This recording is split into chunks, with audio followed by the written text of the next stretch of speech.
now, as a result, the question that we get all the time is from real estate agents or from people that are looking to buy or sell. The question is, well, should I do something now or should I wait? And what we talked about on last week's episode was this cost of waiting analysis. And as promised, I think we had about 250 people in the comment section all say, yes, we want the cost of waiting analysis. So that is what we're going to do right now, amongst some other things. And so there are 3 specific tactics. We'll get into the first one, which is exactly what I said, which is this cost of waiting analysis. So what I'd like to do, Steve, is to kind of like tee up the potential situation here. Like tell the story, and then we'll go through what's happening here. Sure. So this is just to give some background on. So we set up a scenario here, which is a fairly realistic scenario using, average purchase price, what I see a lot of for down payment, some different pricing things and things like that. And then we're looking at what it would be if you waited 6 months, what would you waited if a year, 2 years, and down the road. So the loan that we set up is a $400,000 purchase. This buyer, Harvey Specter, if you guys are Suits fans, that's what I'm into right now. So he's all over my mind. Well, yeah, I thought you were going to just go right over that and not say anything about our boy Harvey. Like, if you're not watching Suits or you haven't, that's another piece of this economic story, I think. Not really, but like it's the most watched show in history, which I didn't know that until recently because I'm just getting back into it now. It's on Netflix. But anyway, so Harvey Specter, 129 billion minutes streamed. That's right. From the Suits. Yeah. It's also a super duper long, there's a lot of episodes. So it lends itself to a lot of minutes. But anyway, we can do that on another topic. So purchase price, sorry, go ahead. So purchase price that we're looking at, we're just looking at today, 400,000. So kind of playing the averages, 10% down. So that's $360,000 loan amount, 6.99%, paying a half a point, mortgage insurance, $138 a month. And then it's just breaking this down for you, right? So your annual principal and interest for 1 year, right? So that is where it says below that monthly principal and interest start, that's $23.93 times 12. And then you've got your total monthly expenses. So this is going to take into account an estimate that we use for property taxes and insurance. This is something you can use for your area. I think in ours, it came out to like $6,300 a year in insurance or in taxes for a property like that, and like $1,300 or so for insurance. So your total annual expenses, 38 grand, $10,000 closing costs. And then you've got your $51,800 due at closing, right? Now, before we move on, okay, so I want to set the stage. So I think you did a great job of outlining, just to your point, like this is like what's happening today. This is what the consumer right now is questioning. Do I do this or not? Do I wait potentially for something to occur, something to happen with home prices, something to happen with mortgage rates? Should I sell? Should I not sell? Should I buy? Should I not sell or not buy? And let's just get really clear. So this person, what's happening here, if they were to do something today, this annual principal and interest and it is essentially what they're paying into that mortgage for their first year, correct? Yep.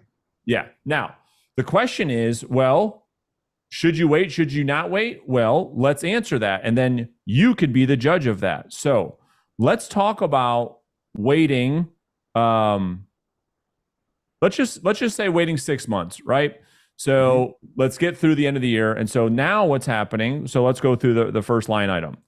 This property is now, and I think you're right, you're being very conservative, is now more expensive if someone waits to purchase, right? You have it at a quarter point in 6 months, which again, I think is conservative. Why don't we do this? Why don't we just go right to a year and then we'll go to 2 and then we'll go to 3? How's that? Yeah. Because I think that's more so what people are looking at. So I think a 3% home appreciation year over year is very, very conservative. And I think that's very reasonable. So the first thing that the analysis does is says, okay, if you don't buy the house today, that's $400K. And you wait a year, the theory is that house is now $415,000, correct? Right. All right, walk us through what happens if someone waits a year. So the math works up front, but just you're compounding what you've gained by owning that house, right? So now your house is worth $15,400 more. So you're financing an additional, 13,000. You go over the same year, so your savings here comes in your rate, right? So you're going up in what you're borrowing, so that is working against what you save in the rate. And while yeah, you're paying back a larger loan, you're also paying interest on a larger amount of money every month. So it's just something to keep in mind. Like that's where that cost is coming into it. It's not a cost because you're borrowing more. Yes, you're paying back a larger principal, but the principal in those first couple years anyway is minor. You're paying interest on a larger chunk, and that compounds. So you're already past those. You're already 12 months into it by the time you get here, and you're paying $15,000 more, right? We just assume mortgage insurance is going to go up a little bit in that time. It's like anything else, that costs just go up over time. So you look at it, and this is where I kind of think you get into the meat and potatoes, right? So here's your real savings is $91 a month, or roughly $1,100 a year, right? That's what you save by waiting a year. Your monthly payment will be $91 less a month, and you'll have to come to closing with roughly $2,000, or was that $1,600 more at closing, right? Yeah. What you've missed out on by taking the higher interest rate, or by waiting for the lower rate and we'll show it more, and there's a chart below this, but is that loan amount, right? So now you're just starting at such a higher number. Yeah. So let me just jump in real quick. So the thing is, the people, all they're focused on is I'm waiting for this number to go down. That's all they're fixated on. And so what the analysis does is it says, okay, what Steve just said is exactly right. If you wait for this number to go down, that's only one variable, because the other variables, to your point, is you paid more for the house, so you're borrowing more money right out of the get-go. And you've lost 12 months of principal pay down. And so what that looks like, this is what this analysis does such a great job of, is right here. So waiting 1 year, to Steve's point, because you are your monthly payment is a little bit less, but here's what you lose in property appreciation and amortization. It cost you $20,000 in real wealth by waiting 1 year because of what we just said. And you can clearly look at the graph and say, okay, if you wait 2 years or you wait 3 years, it cost you $50,000 if you want to wait for that number, the interest rate, because it makes you feel maybe, I don't know, better about it somehow. By waiting to get a lower rate, it actually costs you more money. Anything you want to add before we really talk about the one variable that we haven't talked about yet in this analysis? Yeah, for sure. So two points is, if I'm a real estate agent, and the way I present this as a loan officer when I'm talking to people, I'm like, look, you come up with a payment that you're comfortable with. Like, are you comfortable with that payment? And then we start to talk about, okay, well, this is it based on this rate. Like, and I don't tell them the rate. I say, what's your payment that you're looking to make? And we talk about it. We say, okay, we got your payment, and this is what your rate is. And you make sure they're comfortable there. If they're really bent on that rate, that's fine. Like, they're just not your guy. We talked about that before, your gal. But the part of this, having this presentation with the buyer, is looking down at this 1 year, 2 year, and 3 year analysis, is it's truly shows you how you generate wealth in owning a home. There is no other way that you can take a $50,000 investment and in 1 year have it gain $19,000. There's just no way you can do that in any other market, unless you're, some kind of genius, which maybe there are, but nonetheless, like, this is just a very, very solid illustration of how you grow your wealth by owning a home even above the cost of waiting. I love it. Yeah. And I love that you point that out, because it's such a really good point. It's like, look at this return that you get in, and it's like, you got to really look at what's happening here, because here's the thing I find is that most of the people that are so rate focused would tend to be more on the analytical personality spectrum of things. And if like, okay, well, let's go layer deeper and help the analytical understand the real economics behind that decision. And when they see this, they can make sense of it. Now, here's the greatest thing that you pointed out to me And earlier this afternoon. Yeah. before you get to that, something to keep in mind Yeah. is that while you're not doing this, while you're waiting that year, unless you live at home, with a family member, with your parents, or whatever it might be, in the meantime, while you're not gaining the $19,043, you are paying rent. And Mm, so a lot of people that I talk to are like, hey, I'm starting to look at this because my lease expires in 3 months and my rent is going to go up 7% to sign another 12-month lease to stay here. Or I'm going to stay and do month to month where my rent would go up the same percentage and a couple $100 or whatever it is to be on a month to month lease. So waiting that year doesn't mean that you're not paying out that total of principal and interest. You're still paying to live somewhere, it's a really good which point. this doesn't even take into account, which is It's just huge, something to man. keep in the back of your mind. That's huge because here's the thing. This is what um does this have the is this the let's see, is this the principal and interest payment right here? Yeah. All right. So like just that alone is like, all right, you could get into the house that you want and start creating wealth now. Or if you waited a year based on the rates coming from 7% down to 6.25, and it saves you $80 a month. If most people look at that, they say, wait, that's it. In all the years we've been doing this for almost 20 years, Steve, when we talk about that one piece, just that, let alone the wealth creation that's happening in just 1 year, let alone two or three, I think is an eye-opening awareness that people have to understand the decision around waiting because they're so fixated on that interest rate. And they think 7%. I mean, gosh, that's insane.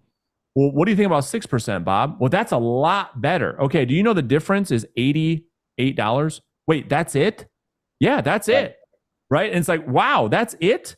Well, let's buy a house today. And then you show them this cost of waiting analysis. Now, I'll let you continue because there's another variable, unless you think we missed anything else, that this also doesn't equate for that is just an absolute no brainer.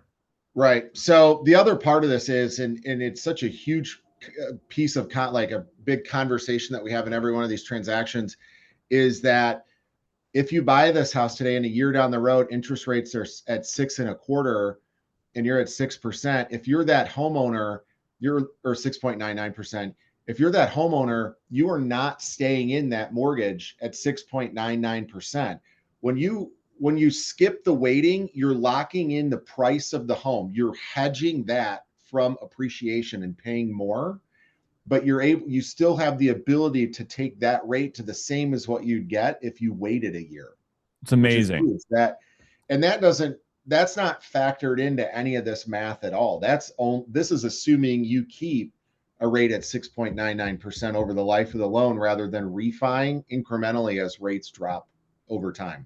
So it's amazing. And so the reason why I say it's amazing is because he said it so well. It's like this assumes the savings or loss aversion, rather, is what this really is, assumes you stay at this cash flow position. But that's not the reality because in 1 year, you're going to do a rate reduction and this cash flow actually increases. And so it's net zero loss. And so all that happens is this number just becomes bigger.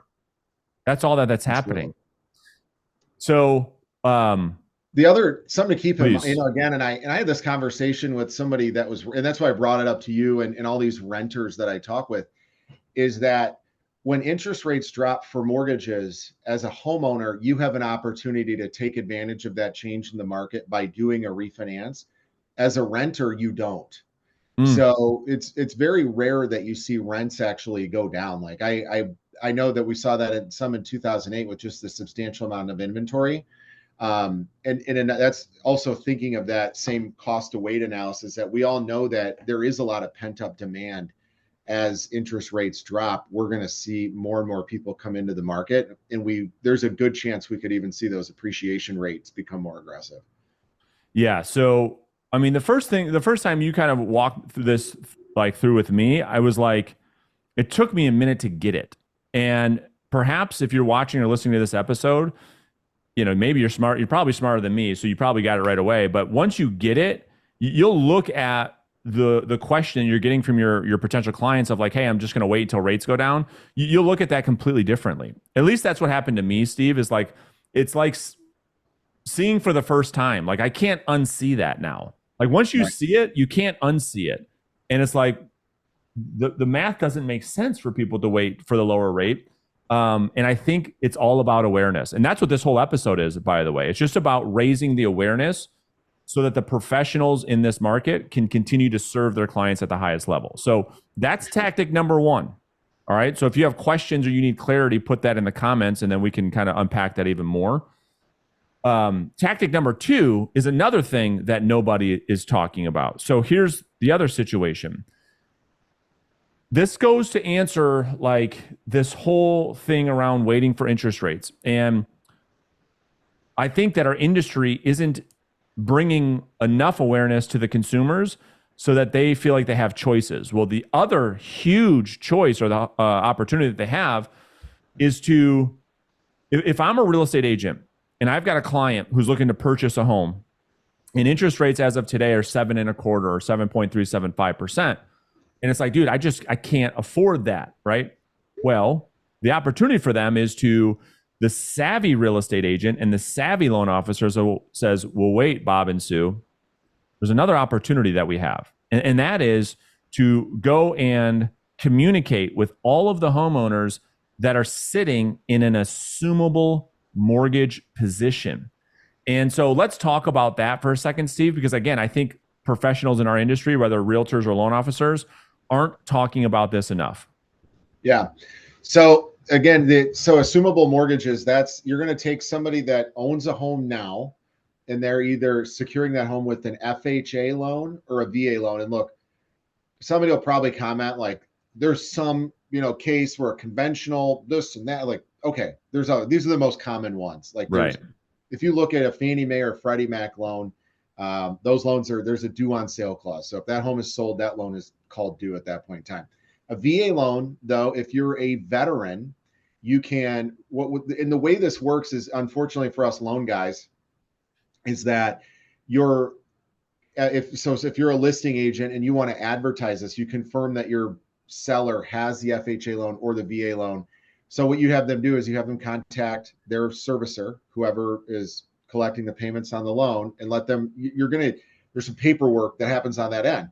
But the way it works mechanically from a buyer side of this is that if you have a loan and it's an FHA mortgage and it's at 2.5%, your buyer can go to that mortgage servicer through the seller and get qualified to take over that mortgage. So they underwrite the loan.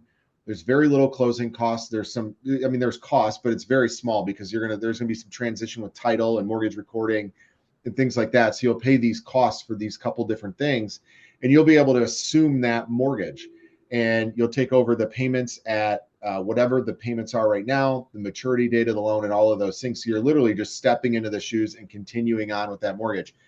The only real challenge with these things, and the nice part about the FHA and the VA, though, is that those loans usually have a very small down payment. That's one of the best parts about them, is that you as the buyer would be responsible for the difference between the balance of the loan and the purchase price. So somebody bought it last year for $200,000 and they put down 3.5%, they put down $7,000. So if they come back now and they want to sell it for $250 and they owe $193, you have to come up with the $57,000, whether it be gift funds or cash that you have or borrowing from retirement and doing those different things, which is a really good way to do that. And we see that happen quite a bit, but it's going to allow you, you're pulling money from somewhere else, but you're able to, if you're going to be there for a while, you're able to secure a loan at very, very low cost and take advantage of those things.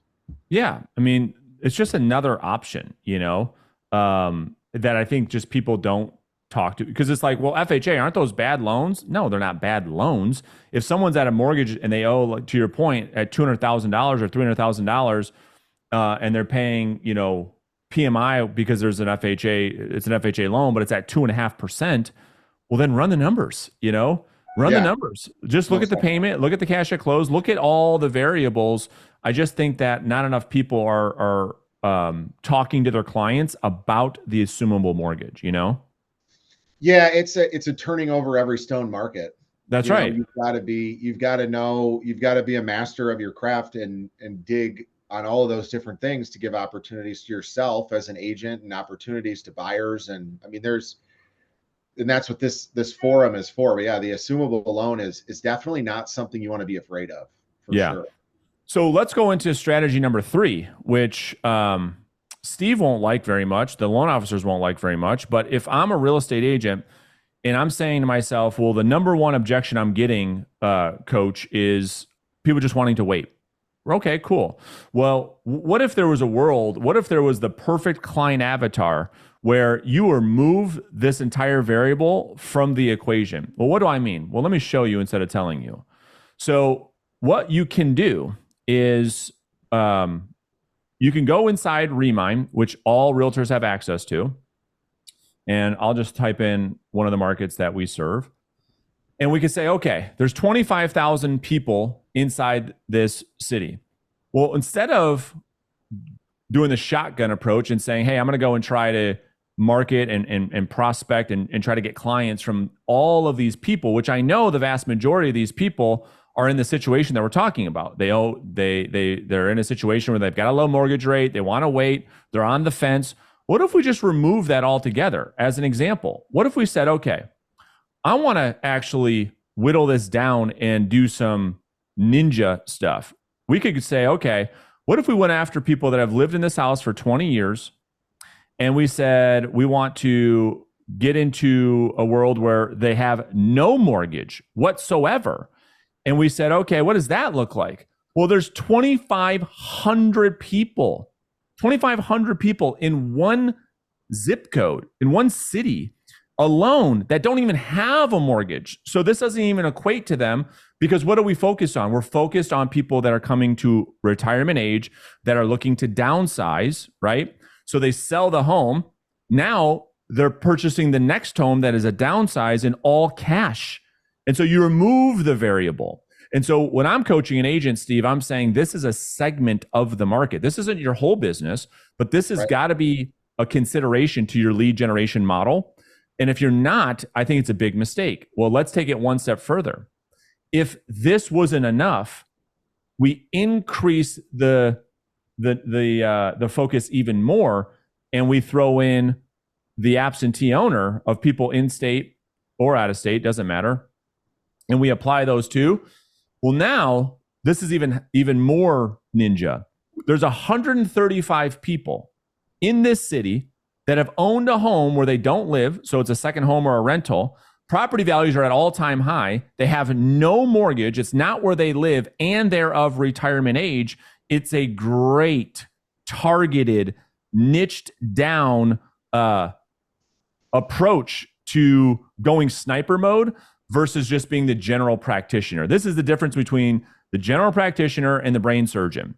And so now most agents, they don't need 135 transactions, right? Like if they did 20, 30 deals a year, and all that I'm suggesting people consider is in every city across the country has these little pockets, these little segments of prospects that I think is absolutely worth one's time to focus their lead generation around. Your thoughts on that? Absolutely. I mean, those things that asset that you have sitting there is worth more than it's ever been in the history of your asset ownership. That's right. And it's a headache. That's right. It's not like it's a bar of gold in your closet that you tell people about. Like it's a house with moving pieces. Yeah, we're just being more strategic. It's like we want, so people, the list that I just gave as an example, these are people who have owned these for more than 20 years. That's the key variable. So they've rode this out. They probably bought it. They had it rented out. They paid off the mortgage.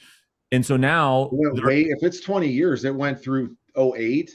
1,000%. Probably worth a fraction of what it is today. That's right. And so that's probably a huge part of their potential retirement where they cash out of these properties. And we already know, based on the research, that most economists, Steve, believe that one of the largest pools of inventory will come from that demographic. Mhm. are coming from the baby boomers that are cashing out of either their primary residence where they raised you and I, their big Yep. houses, just like, like everyone's parents are doing, and or the people that have had these rentals for years and years and years and years, and they're sick of being landlords. They've rode that market up. They've got their return, their cash on cash return. They've rented these things out for 3 decades, and now they want to just relax. And so if I'm a real estate agent watching this, I'm going to go do that in a couple of cities that I serve, and I'm going to go hyper focus on my prospecting efforts based around some of those things that we just shown. So that's the deal. So again, hopefully you guys got some tangible takeaways from the conversation today. I think the important thing, Steve, is not just sitting back with your hands, on your rear end, or your rear end on your hands rather, but like saying, well, what can I do about it? How can I show up as the professional for my clients? How can I be more strategic from a business strategy perspective versus just being the victim, throwing my hands up in the air and say, oh, this market's so difficult. We have to be more strategic. And so hopefully these things would help the audience do that, at least get their minds going around some things that they could do.